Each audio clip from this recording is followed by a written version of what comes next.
bienvenidos, bienvenidas, bienvenides. Esto es Aficionados, el primer podcast de Cinefilucho. Mi nombre es Luciano Florio. Les doy la bienvenida a todos los que nos estén escuchando. Aprovecho para presentar también a mi compañera Milagros Rocielo. Hola, ¿qué tal a todos? A todes, a todas. Así vamos a hacer los tres siempre. Siempre que podamos, sí. Perfecto, me gusta. Va a durar un montón este podcast. Va a durar un montón, sí. Vamos a estar con la introducción más tiempo que hablando de las pelis. Me parece muy bien.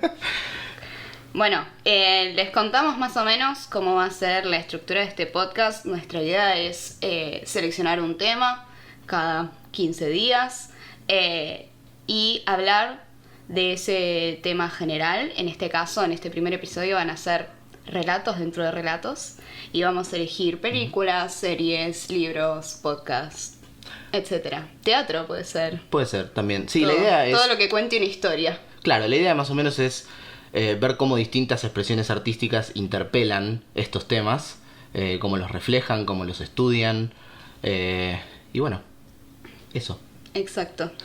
Pero primero vamos a hablar sobre algunos temas de la actualidad. Vamos a hablar un poquito de... No sabemos cuándo va a salir este podcast, porque lo estamos grabando todavía, no tenemos fecha de estreno.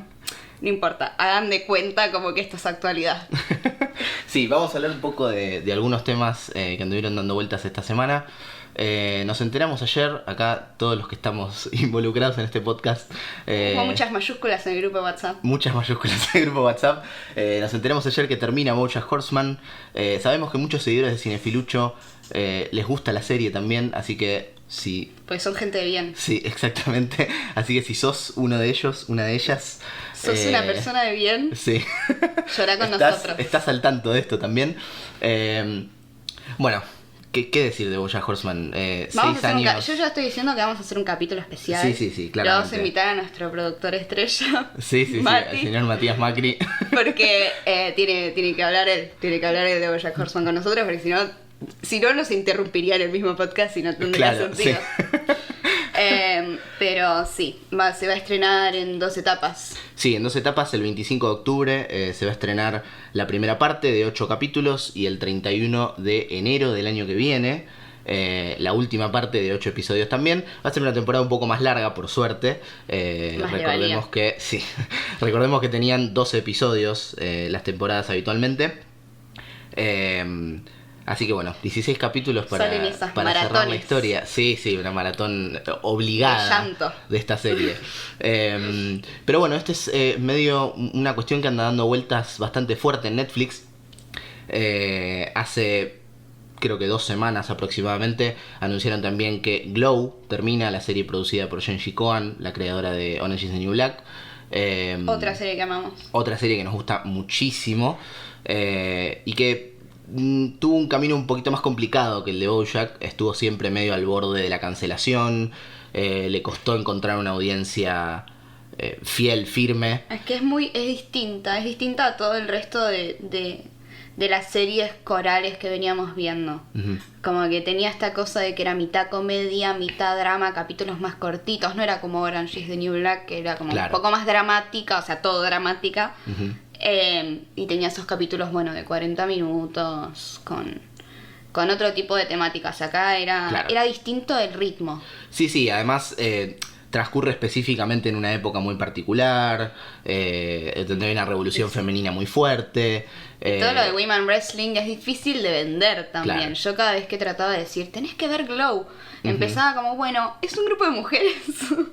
Un grupo de mujeres luchadoras. Que luchan. Sí. Y todos se me quedan como, no sé si quiero ver eso. Y yo tipo, sí lo querés ver. Todavía no lo sabes, pero sí lo querés ver. Claro, sí. Sí, así que, otra serie que se va de Netflix.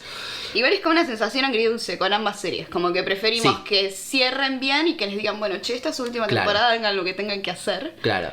A mí me asusta un poco más el tema Glow por una cuestión de tiempos y de cómo terminó la última temporada. ¿No? La tercera temporada terminó en un momento bastante bisagra, bastante fuerte. Sí. Hay que ver cómo lo resuelven. Claro, hay que ver si tienen el tiempo suficiente. Sí, obvio, hasta ahora no la pifiaron nunca.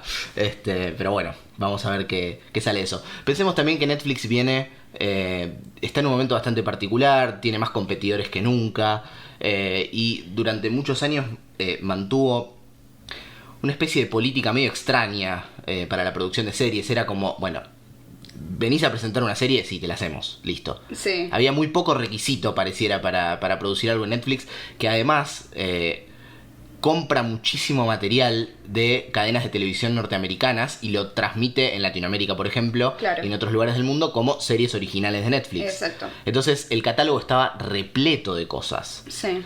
Ahora parece que con un cambio en la dirección de la programación de Netflix, lo que están intentando hacer es manejarse más como una productora independiente que busca con presupuestos más bajos hacer cosas de calidad y no explotar la grilla de opciones, ¿no? ¿Cuántas veces nos pasa que estamos más tiempo buscando qué mirar en Netflix que mirando Sí, realmente se está una pasando producción? a ser una productora más que una distribuidora. Me Exactamente, parece como que se va a exactamente. hacer el camino. Claro. Pero bueno, también se termina The Good Place. Bueno, eso ya lo sabíamos Sí. hace un montón, pero como salió ayer. Ayer, sí, ayer. En el momento en el que estamos grabando, ayer, para ustedes va a ser como hace 20 semanas, no, Claro. vamos a estrenar antes. Bueno, nada, otra serie que amamos. Amamos muchas series. Sí, amamos muchas series, bueno, pero sí. estas Hay son muy muchas buenas. series. Estas son muy buenas. Hay muchas series para ver también. Sí, sí. Bueno, esta es la última temporada, pero ya lo sabíamos como de antemano y esta fue una decisión también de Michael Schur. Fue como, bueno, esto se tiene que terminar en algún momento porque por cómo está armada la serie, con todos los giros argumentales que tiene, o sea, llega un momento de que por más de que uno la quiera renovar y renovar y renovar, las cosas tienen que llegar a un final. Y me parece sabio igual también. Que Sí, haya sí, sido seguro. como... Seguro, es una serie hiper contenida, digamos. Sí. Es una serie que se nota que está escrita con una idea de principio a Sí, fin. tal cual. Digamos, justamente mencionaste los giros argumentales. La serie prácticamente se reinventa temporada tras temporada. Sí, a veces hasta 3 veces en una misma Sí, temporada. Eso es fantástico. Sí, sí, es es fantástico. increíble. Y bueno, creo que nada, tenía que terminar de manera programada. Seguro. Y seguro. bueno, nada, tenemos que verla. Todavía no la vimos. Sí, otra de las series, ya que estábamos hablando de esto, que Netflix compra a NBC. NBC la transmite Sí. en Estados Unidos. Por eso, cuando ustedes ven una serie de televisión de Netflix y tienen toda la temporada disponible el mismo día, es porque la produjo Netflix. Claro. Si se estrena un capítulo por semana, Sí. que es algo que Netflix no practica, hace, no. es porque le están comprando la serie a otro canal. Entonces Sí. el canal lo estrena en el país correspondiente una vez por semana y Netflix después compra cada capítulo. compra cada capítulo y lo va estrenando una vez por semana. Hermoso. Y teníamos también otra serie que estrenó ayer su final. Rarísimo igual, ¿no? Bueno, estamos hablando de Transparent, una serie que es del 2014 empezó. Creo que sí. Y bueno, tuvo 3 temporadas y esto sería como la cuarta, entre muchísimas comillas. No, perdón, tiene 4 temporadas y esta sería la quinta. Bien. Bueno, ¿qué decir de Transparent? Yo mucho una no puedo serie decir porque no la vi. hermosa, hermosísima. Que bueno, contó la última temporada que se había estrenado era en 2017. El protagonista era Jeffrey Tambor. Después de todo el tema de Me Too, Jeffrey Tambor como que bueno, no podía de repente hacer una serie como Transparent porque aparte por las temáticas que trataban, si nadie la vio, es sobre un señor de la edad de Jeffrey Tambor, que 60, 70, Ujú. que con una familia que decide que es hora de dejar de ocultarse y pasa a ser una mujer trans. Y bueno, cómo eso modifica todas las relaciones familiares. Ujú. Y bueno, entonces de repente con todo lo que se empezó a tratar en Hollywood con el Me Too, era bastante hipócrita volver a poner a Jeffrey Tambor en un protagónico tan importante en una serie que tenía esta... creada por una mujer además, que tenía esta Claro. temática. Claro, Y bueno, recordemos- salió sí. ayer el episodio final, que es como un musical. Es más largo, no sé, no me dice acá cuánto dura. Bueno, pero por Amazon. Así Sí. que habrá que ver qué onda. Sí, quienes hayan visto la serie pueden ver el final en Amazon. Recordemos que Jeffrey Tambor, el protagonista de la serie, fue acusado por varias mujeres de acoso y de situaciones bastante problemáticas en sets de filmación. Sí, y dentro de las mismas producciones, sí, claro. Exactamente. Y eso llevó a su separación del programa. Pero bueno, veremos.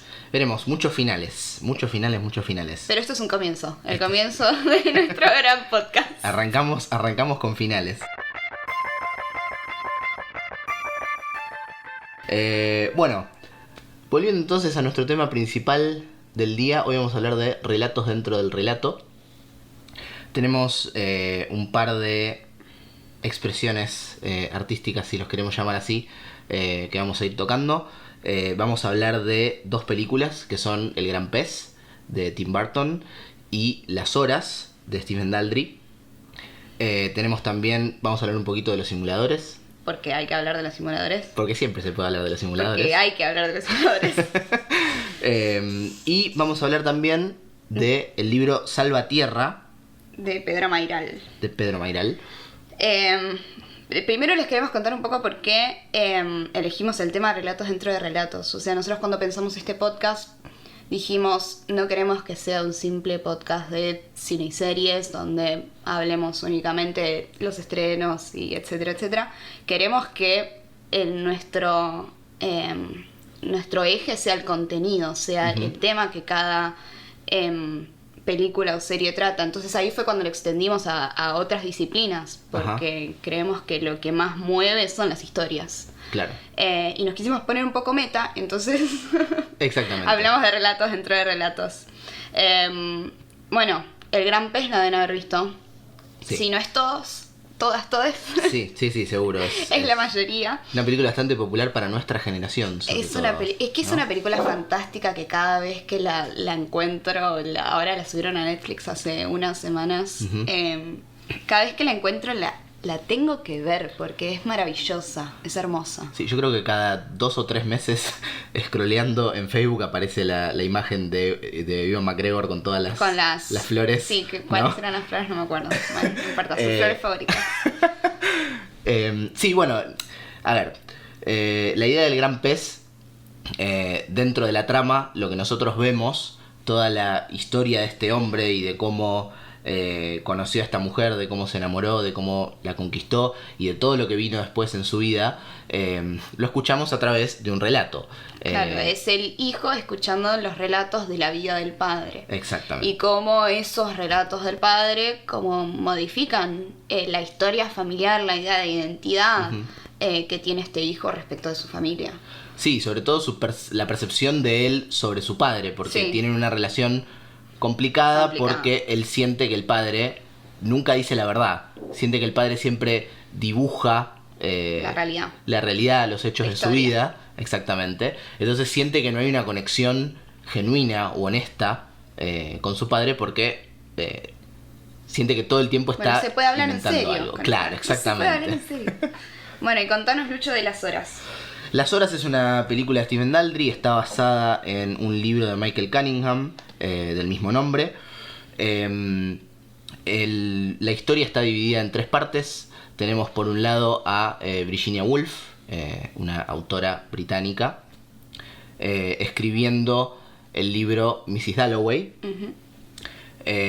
Por otro lado tenemos un personaje interpretado por Julianne Moore, que vive en la década del 50 aproximadamente, que básicamente tiene una vida espantosa como muchas de las mujeres de la época, oprimida, en un matrimonio complicado, y con una idea de que lo que está viviendo es poco, ¿no? Como que le falta algo en su vida.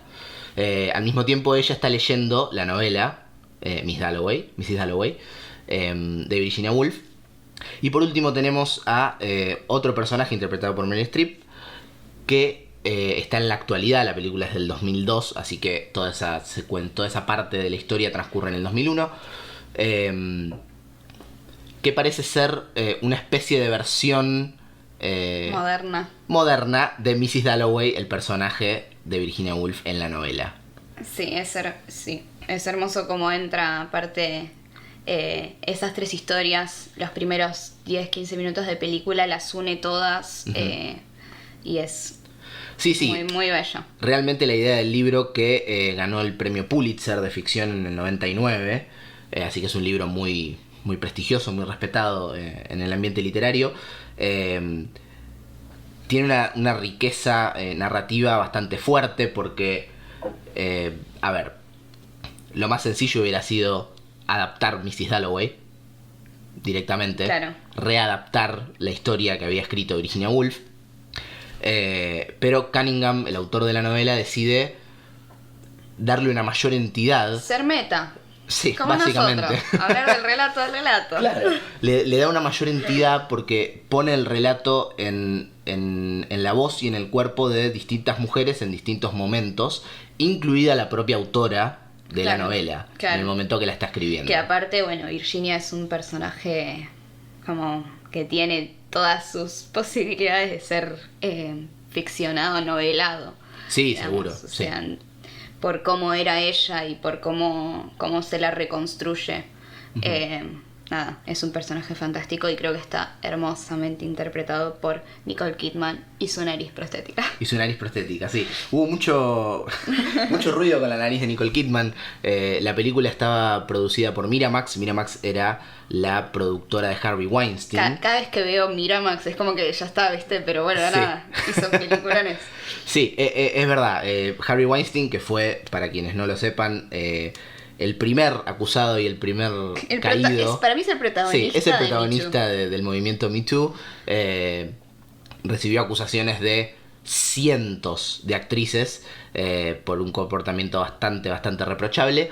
Y en el momento que se realizó esta película con Miramax, que era su productora, Miramax es una productora que entregó peliculones sobre todo durante la década del 90 y principios del 2000.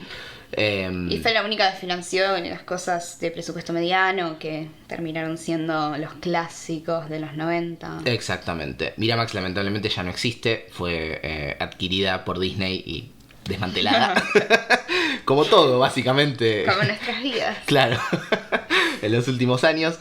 Bueno, Harvey Weinstein, fiel a su estilo de poco interés por el arte, estaba muy enojado con la nariz prostética de Nicole Kidman porque decía que la hacía verse fea. Tampoco le gustaba la música que compuso Philip Glass para las horas. Creo que una gran señal de lo equivocado que estaba es que Nicole Kidman ganó un Oscar por su interpretación como mejor actriz. Con su nariz. Con la nariz. Lo recibió sin la nariz el Oscar, pero lo ganó con la nariz. Hubiese estado hermoso que lo recibiera. Sí, ¿no? Bueno, de hecho, el premio se lo entrega a Denzel Washington. Y en el momento que dice quién ganó, dice por una nariz. Hermoso. O sea, ya era tan un chiste interno para Hollywood esto, que no pude ni siquiera no mencionarlo. De hecho, incluso... Y aparte, sigue siendo linda con la nariz esa, o sea... Es medio difícil hacer fea a Nicole Kidman, ¿no? Sí, es muy difícil. Ahora salió la película que salió este año, que no me acuerdo cómo se llama, creo que es Destroyer. Destroyer, sí. Bueno, ahí también la quieren hacer fea, pero no les sale, nadie lo va a lograr. Creo que habla mucho también de la carrera de Nicole Kidman, porque justo en este momento estaba despegando la carrera de Nicole Kidman. Había hecho 2 o 3 películas en los años previos que eran bastante jugadas, y me parece que eso es más o menos lo que hace ella. Digamos, Nicole Kidman es una actriz que podría dedicarse simplemente a hacer películas de presupuesto alto, películas en las que les paguen una fortuna, y sin embargo ha hecho muchísimos trabajos independientes, tiene su propia productora, acepta papeles de reparto en películas independientes con mucha frecuencia, y películas que incluso no hacen plata en la taquilla. No, ella elige de lo que quiere trabajar. Sí, digamos, teniendo la oportunidad, sabe elegir los proyectos y suele trabajar con directores más experimentales que otra cosa.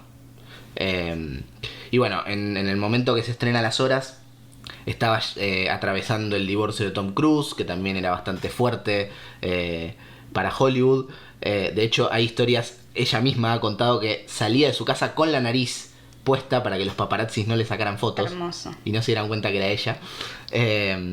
Pero bueno, vean Las Horas porque la verdad es una película excelente y justamente maneja esta idea del relato dentro del relato casi constantemente. De hecho, hay un momento en el que Virginia Woolf está hablando con su hermana y la hermana le dice que ella es muy afortunada porque tiene dos vidas. Tiene la suya y tiene la novela que está escribiendo. Como si fuera dueña de esos dos destinos al mismo tiempo. Y si uno entiende el momento que está atravesando Virginia Woolf mientras escribe eso, ella no necesariamente se siente dueña de su propia vida, de su propio destino. Y sí, bueno, eso lo vamos a ver también tanto en el libro como en El Gran Pez. Creo que también hay como esa distancia entre vida y relato que a veces es lo mismo, o sea, se terminan superponiendo. Bueno, entonces las dos películas son El Gran Pez, Las Horas. Tenemos Los Simuladores, que creo que si tenemos que ponernos a explicar qué es Los Simuladores, o sea, no vamos a hacer eso. No lo vamos a hacer. No tiene mucho sentido, no, pero... porque todos sabemos qué es Los Simuladores. Pero bueno, también lo elegimos por esta cualidad que tiene de crear relatos en la vida real, como crear un relato y meterlo con fuerza y hacerlo real, digamos. Entonces ahí está como la distancia entre lo real y la ficción que desaparece prácticamente. Bueno, y el libro que trajimos es Salvatierra, de Pedro Mayral, que es un autor argentino contemporáneo maravilloso. Esta fue la primera novela que leí de él y podría decir que mi favorita. Es la historia de un hombre cuyo padre muere y tenía un padre muy particular. Su padre era mudo, no era sordo, pero era mudo. Luego de un accidente había quedado mudo. Y su padre era pintor. Y muy similar al Gran Pez, él contaba la historia de su vida a través de sus pinturas. Y de hecho, él no habla de cuadros, habla de telas, de lienzos, porque lo que hacía el padre, o sea, Salvatierra mayor, Salvatierra padre, era todos los días de su vida pintaba, todos los días sin excepción. Y terminó pintando un cuadro que medía 4 kilómetros de largo. Y todos los años él iba uniendo lienzo con lienzo y hacía grandes rollos. Entonces tenía cada año un rollo de lienzo. Y los tenía todos en un galpón. Entonces, cuando muere el padre, él, el protagonista de la historia, y su hermano viajan al litoral, a un pueblo del litoral, que era donde ellos habían crecido, y van a buscar guardar la casa, venderla, lo que sea, y dicen, bueno, ¿qué hacemos con el cuadro de Salvatierra? Lo tenemos que presentar, hay que llevarlo a un museo, hay que llevarlo a algún lado, algo hay que hacer, esto no puede quedar acá, porque esta historia ya no nos pertenece, digamos. Está la idea de que está relatada toda la vida de Salvatierra, cómo conoció a la mujer, cómo era su infancia, cómo fue la infancia de sus hijos, cómo fue cuando sus hijos se fueron, cómo fue su vejez. Todo está retratado en ese cuadro. La vida entera de Salvatierra y el cuadro eran como lo mismo, indisociables. Y eso ya, una vez que Salvatierra muere, ya deja de ser de ellos. Él dice como que hay algo de que este cuadro ya no es mi vida, es una historia. Y bueno, es toda la novela va relatando cómo ellos tratan de que ese cuadro lo presenten y cómo se pierde uno de los rollos y tienen que ir a buscarlo. Y qué había en ese rollo y claro. etcétera, etcétera, entonces, etcétera. Cuando decís que... porque yo... Este es un cuento, ¿verdad? No, es una novela. Es una novela. Esta novela no la leí. Cuando decís que que pinta, un cuadro por día, él pinta lo que hizo ese día, digamos, las acciones o algo importante de ese día. No, él pinta su vida. Okay. Porque a veces tarda, quizás, no es que en un día pintaba un día, digamos. Es como que él tenía la regularidad de todos los días sentarse a pintar. Y iba pintando lo que le estaba pasando en ese momento. No necesariamente era exactamente el mismo día. Claro. Pero sí había como una idea de relato y una idea de longitud y de tiempo prolongado. Como que no había cortes, no había marcos. Por eso Claro. él no quiere decir cuadro, él dice lienzo, él dice tela.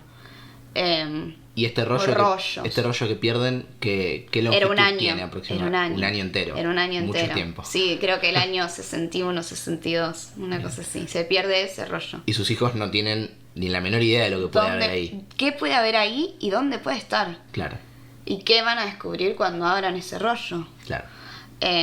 Y yo creo que ahí hay una gran como relación con la idea del gran pez, de este hijo que no se siente parte de la historia del padre, porque cuando el padre cuenta cómo creció, dónde creció, cómo se fue de su pueblo, cómo conoció a su mamá, qué pasó cuando fue a la guerra, todo lo que su padre vivió, la forma en la que tiene él de contarlo, el hijo se siente como diríamos, como rechazado por esa historia, Ujú. porque elige no creer. Claro. Entonces, si uno elige no creer, no puedes entrar nunca a la idea de relato familiar, no puedes entrar, o sea, quieras o no, el relato familiar, lo que nos cuentan nuestros padres, nuestros tíos, nuestros abuelos, es parte de nuestra identidad. Sí. Y no deja de ser un relato. Nosotros nos construimos a partir de esos relatos. Exacto. Nos construimos a partir de esas historias que nos son contadas. O sea que tiene puntos de contacto bastante fuertes con... Para mí, con el fuertísimamente, fuertísimamente. Porque la tela de Salvatierra y la vida de Salvatierra son indisociables, es lo mismo. Es lo mismo su tela que su vida. Y en el Gran Pez es también eso. Claro. Por eso está la idea de que él vuelve al mar y se convierte al río y se convierte en pez. Porque él es el gran pez. Claro. O sea, está también lo indisociable entre el relato del padre y quién es el padre. Claro. Entre qué fue la vida del padre. En última instancia, ¿qué importa si es verdad o no? Seguro. ¿Qué importa si lo que pintaba Salvatierra era verdad o no era verdad? La diferencia quizás está en que el protagonista de Salvatierra no duda nunca de la veracidad de los cuadros pintados, del lienzo pintado por el padre. Ujú.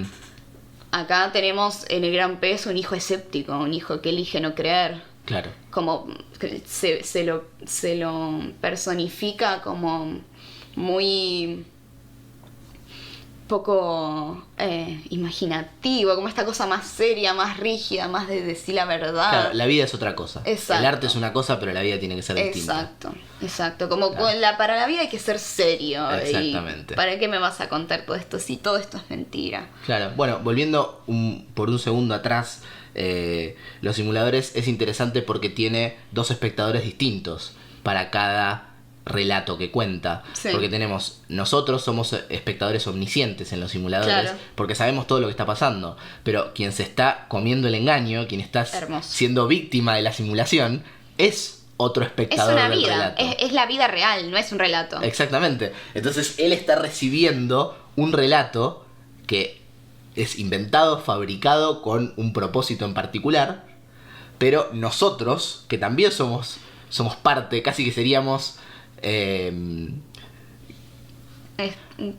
Espectadores. ¿qué? sí, pero somos también cómplices, Ah, de cierta cómplices. manera. Sí, sí, Hay sí. una complicidad entre nosotros y los simuladores, porque nosotros sabemos lo que están haciendo. Exacto. Nos vamos enterando con el tiempo, no estamos con Santos cada vez que cranea sus planes, Sí, pero en definitiva podemos ver el detrás de escenas de cada relato. sí. Cosa que Exacto. el espectador principal, que no somos nosotros, es la persona que está ahí, es la víctima de esa simulación, no puede.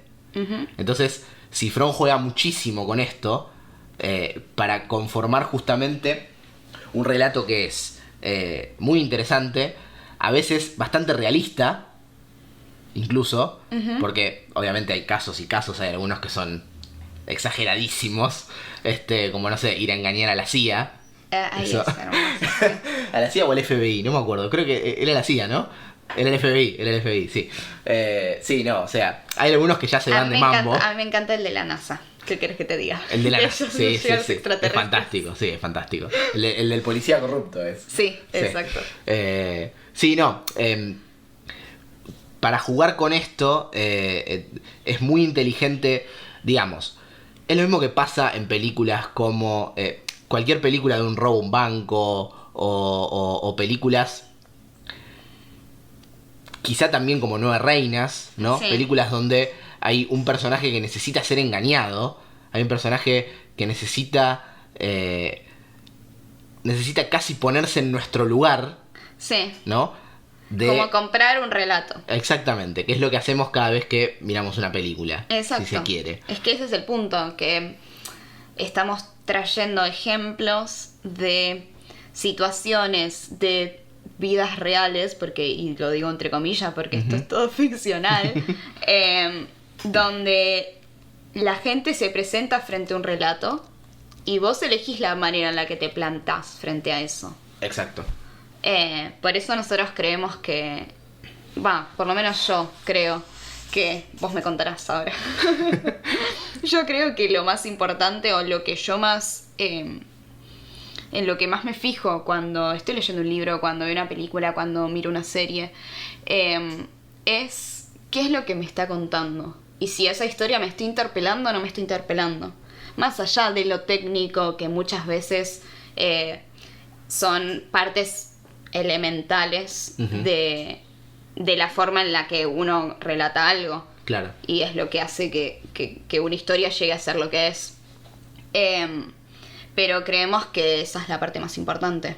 Sí, seguro. Yo creo que casi siempre que nos paramos delante de cualquier expresión artística, la idea es un poco eso, ¿no? ¿Qué te pasa con eso? Claro. ¿Qué te pasa con esa historia? ¿Qué es lo que...? ¿Qué me está produciendo? ¿Me Exacto, ¿qué es lo me que está genera? obligando a pensar en algo en particular, algo que yo no pienso habitualmente? ¿O me está dando una nueva mirada, un nuevo enfoque sobre algo que yo pensaba de una manera distinta? O más aún, te está haciendo sentir cosas que no sabías que te podían hacer sentir así. Tipo, estás llorando con algo que nunca te hizo llorar. Estás riéndote con algo de lo que nunca te reíste. Claro. Bueno, y como para cerrar, podríamos mencionar algunas películas que tenemos por si les Sí. gustó la temática, que tienen, digamos, relatos dentro del relato.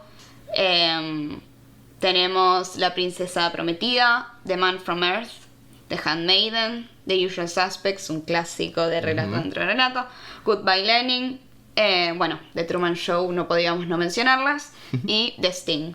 Sí. Vamos a dejar todo escrito igual. Seguro, sí, les para vamos que a dejar lo la puedan- lista para que lo puedan ver. Les vamos a dejar una pequeña descripción de cada peli también, así entienden por qué las incluimos dentro de este grupo.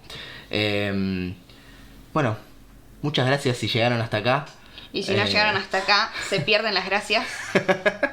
Gracias por habernos escuchado. Recuerden que nos pueden seguir en Cinefilucho. Sí. Vamos a estar poniendo ahí todas las novedades que tengamos del podcast. Nos Vamos a pueden hacer un seguir- Instagram del podcast, pero que todavía no lo hicimos, pero lo vamos a hacer. Pero no más probable que cuando salga esto ya esté, así que búsquenlo en Cinefilucho.